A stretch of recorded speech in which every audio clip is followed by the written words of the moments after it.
The Russian Second Army was an army-level command of the Imperial Russian Army in World War I. It was formed just prior to the outbreak of hostilities from the units of Warsaw Military District and was mobilized in August 1914.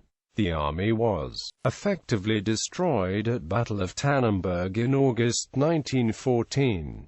However, it was rebuilt soon thereafter and fought until almost the end of the war. Organization: Field Headquarters of the 2A Artillery Inspector 2nd Army Aviation Detachment of the Imperial Russian Air Service. The field headquarters of the Second Army was formed from the staff of the Warsaw Military District in July 1914.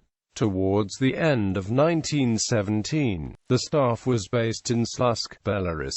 It was dissolved in early 1918. In the beginning of World War I, the army included the 1st, VI, 13, 15 and 23rd Army Corps. Near the end of 1917, the army included Grenadier Corps, 9th Army Corps, L Army Corps, 3rd Siberian Army Corps. History: prior to the outbreak of war, in which Russia would likely have to face both Germany and Austria-Hungary, the Second Army had been intended to be a reserve formation, held back until either of the formations engaged against Germany and Austria-Hungary required reinforcements. Following the outbreak of war, it was mobilized in early August and placed under the command of General Alexander Samsonov. Under pressure from their ally France, who was facing a powerful German invasion force in the west, it was decided that the Second Army would join the First Army as part of General Yakov Shilinsky's Northwestern Front, where it would participate in the upcoming invasion of East Prussia. The combination of the First and Second Armies had a fatal flaw. Samsonov and the commander of the First Army, Paul von Rennenkampf, had an antagonistic and hostile relationship since 1905.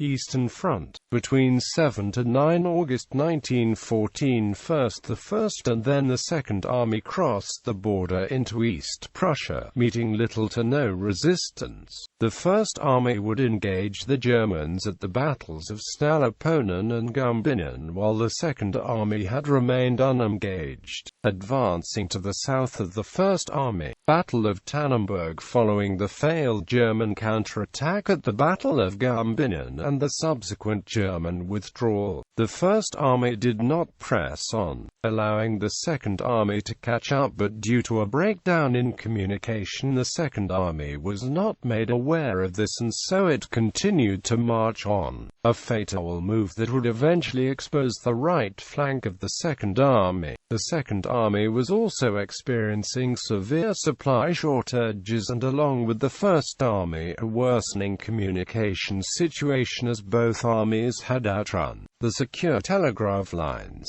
were short of experienced telegraph operators and lacked cryptographic equipment. The result was that the Russians were now broadcasting their orders on unsecure lines, which were being intercepted and translated by German operators. The Second Army was to continue its advance south of the First Army and German 8th Army before swinging north towards its objective of Seeberg. But with little to no effective communication, there was little coordination between the two armies. While sluggish due to supply shortages, poor logistics, and misuse of railway lines, the Second Army's advance was relatively unopposed until the 22nd of August, when it encountered German forces all along its front. A number of successful thrusts were conducted, pushing the Germans back. On the 23rd of August they succeeded in driving the German 20th Corps back to a defensive line. A second push against the 20th Corps on the 24th failed, but the Germans withdrew to avoid being cut off. Samsonov saw this as a perfect opportunity to pursue and cut the 20th Corps off, and so began moving the Second Army in a northwesterly direction, changing his direction of attack and not informing Rennenkampf in the process.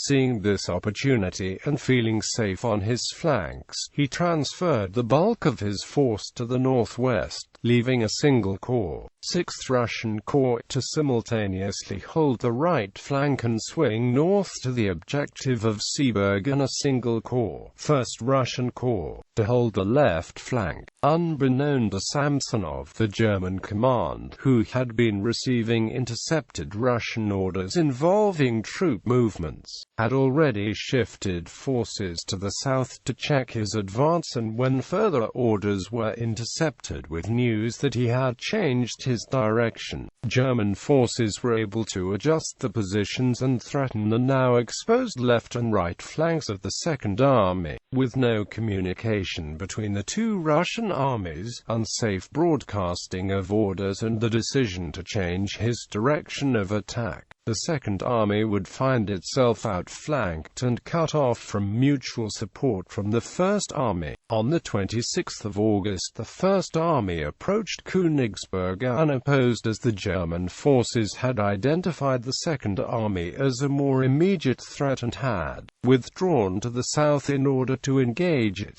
The 6th Corps, whom Samsonov had left on its own to seize the objective of Seeberg, was met by the German 17th Corps around Seeberg and Bischofstein and was routed, exposing the Second Army's right flank and supply lines. Unaware that his right flank was now exposed, Samsonov pressed the Second Army on and repeatedly engaged the 20th Corps. On the 27th, the German 1st Corps engaged the Russian 1st Corps on the Second Army's left flank and threw it back. Samsonov diverted the Russian 13th Corps, which had been leading the northwestern thrust, to the southwest in an attempt to reinforce the Second Army's left flank, but the decision came too late, and like the right flank, the left flank was now exposed.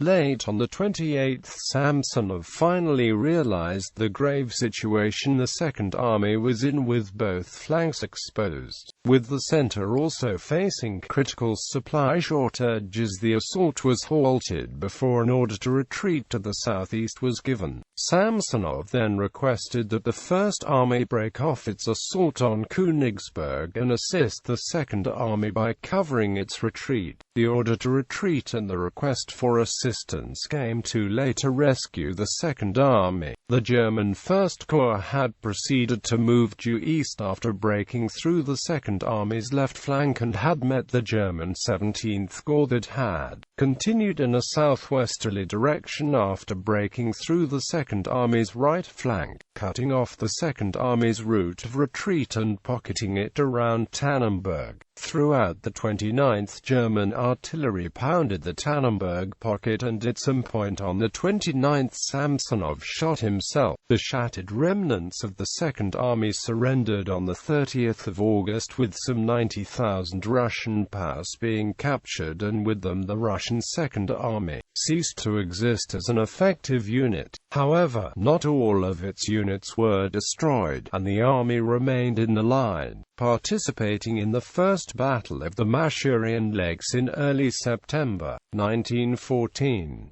It continued to participate in the fighting on the Eastern Front until the dissolution of the Imperial Russian Army in early 1918.